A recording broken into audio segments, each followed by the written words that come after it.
ավելին ասեմ,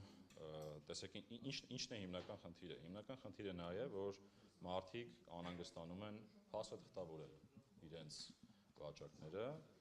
եւ իրենց ձեռքբերումները եւ ավելի շատ նախընտրում են մնալ ստվերում եւ ավելի մեծ եկամուտներ ստանալ այլ հավասար պայմաններով։ Հիմա մենք ինչ արեցինք, կառավարությունը ընդառաջ քայլ արեց, ասեց, քանի որ դուք անհանգստություն ունեք հարմարվելու նոր մոտեցումներին, գույքագրելու մասին եք խոսում, իրենք ասում են, որ խնդիրներ է դա ստեղծում եւ Այո, հիմա դա իրականում վաղուց է դա հայտարարված, ասենք եթե ոչ 2 տարի այդ հարցերը քննարկվել են եւ ընդամենը հունվարի 1-ից ներդրվել է։ Հիմա ինչ արեց կառավարությունը։ Կառավարությունը ասեց, լավ,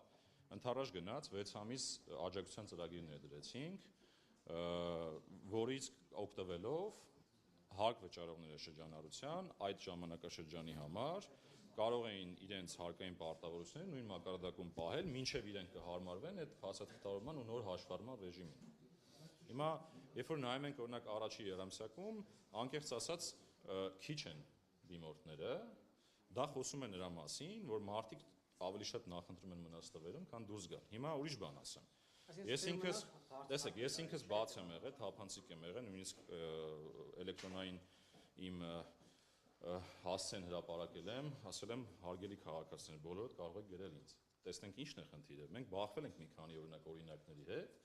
երբ որ քաղաքացին օրինակ այդ շրջանառության հարկ վճարող այդ հաշվեկները ներկայացնում է, երբ որ մենք այդ թվերի հիման վրա նայում ենք, թե ինչ է իրականում տեղի ունենում, շատերը ուղղակի չեն հասկանում, որ օրինակ այս նույն համակարգի պայմաններում իրենց հարկը կարող է նույնիսկ նվազել։ Իսկ բարձրացումների դեպքում էլ շատ չնչին բարձրացումներ են։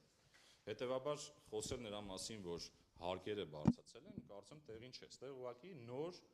փաստաթղթավորման, գույքագրման ռեժիմի հարմարվելու հարց է, որը կարծում եմ բոլորս ենք ուզում։ Մենք չենք ուզում, որ ստվերում մնան գործարքները։ Իսկ ստվերում մնալու դեպքում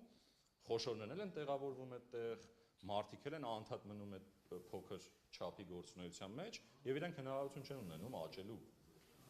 եւ իրենց այդ ասած ներդրումը կատարելու մեր պետական։